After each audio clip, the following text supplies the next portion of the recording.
Can I start with the fake punt, guys, as part of the film, what I was watching this morning? This is one you just got to give – I think you got to give the Texans credit. They fooled Bones Fossil on this, the way they lined up.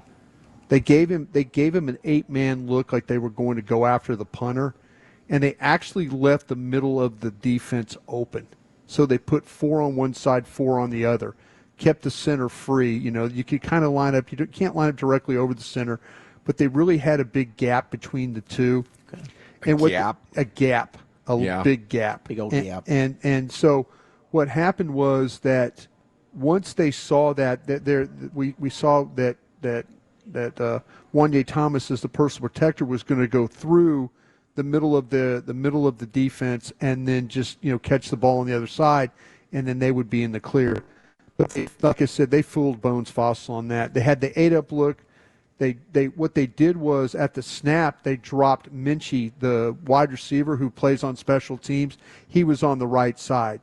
So what happened as soon as he dropped, that put him in coverage immediately on Thomas. Thomas makes a catch. You got to give Minchie a lot of credit for a wide receiver to make a tackle like that in space. Absolutely. So here's a guy that was running routes and catching footballs and all that, and now he makes a big special teams play.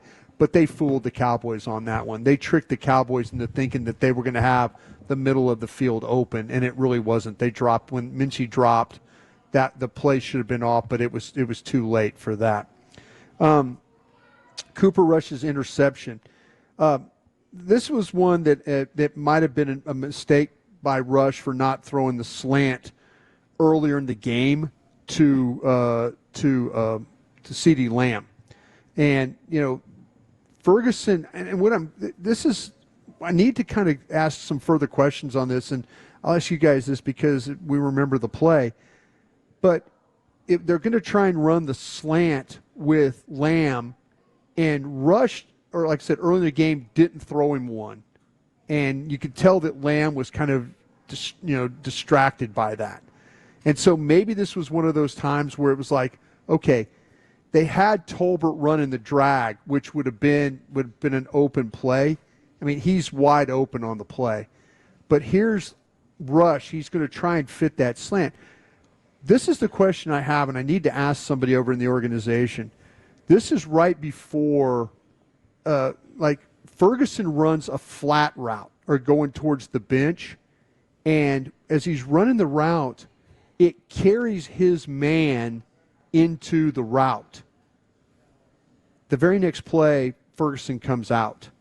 He's out. He's done for the game. Was after the concussion happened. So you wonder if that he was on the field playing through something, maybe got confused, ran a route that carried. Oh, that could be. Because you see on the sidelines, Lunda Wells, the tight end coach, goes up to Ferguson and is kind of like, explain. What's going on, buddy? Yeah, like, you okay? And then he doesn't come back in the game. So I wonder if Ferguson was trying to play through something, ran a route, got confused on the play. It happened to be where he carried the route. It went right into where CeeDee Lamb was running his route, which led to the collision, which led to the interception. So it was kind of it just made me think a little bit that Ferguson didn't come back in the rest of the game after that. That maybe he was trying to play through. Makes sense. And unfortunately, but Tolbert was wide open on the shallow cross, and Rush never looked his way. He's probably thinking, I got to get the ball inside I got to get the ball on the slant here to Lamb, and he tried to throw it in. So we'll see what happens. Turpin's TD, great route by Turpin right off the snap. He's able to escape Okuda into the inside. They gave him a little space. I mentioned this. Rush caught the secondary rotating to single high which put Bullock out of position to make a play on Turpin. Beautiful ball, beautiful protection, ball where it needed to be, and then Turpin was able to. It was like a Troy Aikman ball. That was pretty, man. That was really, really, really pretty. Aubrey's missed field goal. I went back and watched that. Kind of crazy for him to miss a field goal. It appears that his plant foot arrives in an awkward position, like he's going to plant, and it kind of rolled over on him. And when it rolled, it brought his body to the left, and he he yanked the ball. So every other time you watch him, his plant foot hits, and then he's able to get through the ball. This time it kind of caught and rolled, and it caused him to open his hips to where the miss of the field goal. Plant foot. That's the only way he misses, but he's having these moves right in the final split second before ball striking a little bit too much. I think something psychological is going on in there. I don't know, man. I just kind of feel he like almost sprained his ankle on a plant foot on turf, Brian. I'll tell you what, though, that thing rolled over, and you could see his body kind of lunge to kind of keep him from not doing something more damaging. But that 64-yard field goal he made, plant foot fine, everything, knocked it all the way through. Was that snap high? He's a machine. No, snap was actually snap good. Was good. Yeah, they did a good job. Laces away, everything was fine on that. The Steele sack, Hunter just runs right past Steele. This is where I think that Rush needed to climb the pocket with a little bit more authority. We've seen – remember last week against Philadelphia when Jalen Hurts, all of a sudden he gets the blitz from Overshown, and he dips his shoulder. He takes the ball and he moves and, like, dips his shoulder away. I was talking about the sack that Steele gave up, and I mentioned this because I felt like Cooper Rush could have really helped the situation if he would have been able to climb the pocket a little better. I mentioned last week in Philadelphia, how Hurts was able to avoid the Overshown pressure, sidestep him, dip him, and then climb forward and then make a throw for the touchdown. Rush had a similar situation where Turpin was wide open on the route. I mean, he had Turpin wide open on a deep out that would have been a first down. And instead, though, his footwork was poor, body position was poor, didn't really fight through. You get Hunter is able to kind of grab with his hand and just to slow him down, and it should have been able to break that. It wasn't like a shoulder body; it was just his hand got to him and brought him down. So unfortunate. Here they have a route open with Turpin. They're going to get a first down, but Rush is not able to manipulate the pocket, and then they allow the sack. But Steele just got run by on that play. He just couldn't pin Hunter to the outside and let Rush have the ability to step up. So unfortunate. Was that Daniil Hunter? Yeah. He was their best pass rusher last night. Okay, the 4th and 2 play. I'm going to go to that if we could. Schoonmaker. Let's be honest. Schoonmaker tackles Hunter on the play again on the edge. I know Zach and we all of us were talking about last night, kick the field goal, make it a one-score game. I can understand also where Mike McCarthy's looking at this like, I don't know if my offense is ever going to get down here again. I think he was kind of damned if he does, damned if he doesn't. The book would have said kick the field goal, make it a one-score game. You're going to have a route run later in the game where on a 3rd and 1,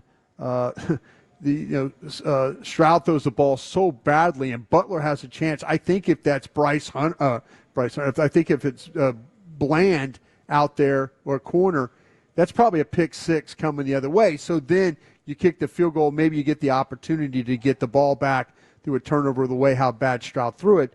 But the 4th and 2, I can kind of understand. I just did not like the play call. I just did not like the play call at all. I didn't think it gave much of a margin of error. The Texans had 3 guys covering 2 on the outside, and then all of a sudden you get Mingo's going to flash across. But Rush can't really set his feet. He's moving in the pocket, and so he's kind of making an awkward throw, doesn't get his feet down, and so next thing you know, it's the ball's going too high. Even, now maybe you could have caught a break if you do get the touchdown and then the Texans take the penalty for the holding, well, then maybe you still get your field goal out of that. But when the ball was incomplete, there was no reason for them to accept the penalty, and you were left without points. Kind of felt like that. I believe that Mike was probably in a situation where he's like, I don't think we're going to get back down. We might not get back down there. I might need to get points while a touchdown if I can right there. Okay. The Barnett, the sack fumble. This is the one with Guyton, and this one really was. And Guyton had, for the most part, had played pretty well in this football game.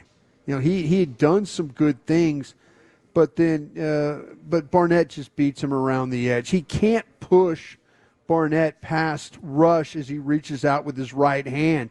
And I believe he wants to go to Turpin on the shallow cross, which, once again, there's running room there. Here's a guy, couple of plays now where Rush has faced pressure. Turpin's been open on both of these. And, that it's just unfortunate that Guyton just can't get Barnett past Rush there to give him an opportunity to get the ball out. But Guyton catches the ball out of the air. This is where a heads-up play with Petrie, their nickel. Petrie doesn't even go for the tackle. When he sees Guyton running the football, he just immediately punches at the ball. He's thinking, this guy is not a ball carrier. I'm not going to tackle a 300-pound man. I'm just going to try and punch the ball. So once he gets in position right there, he gets in front of him. He just punches the ball straight down. It goes out, and now there's the scramble. Barnett picks it up, and then you see it ends up being a pick six. So, heck of a play by Petrie.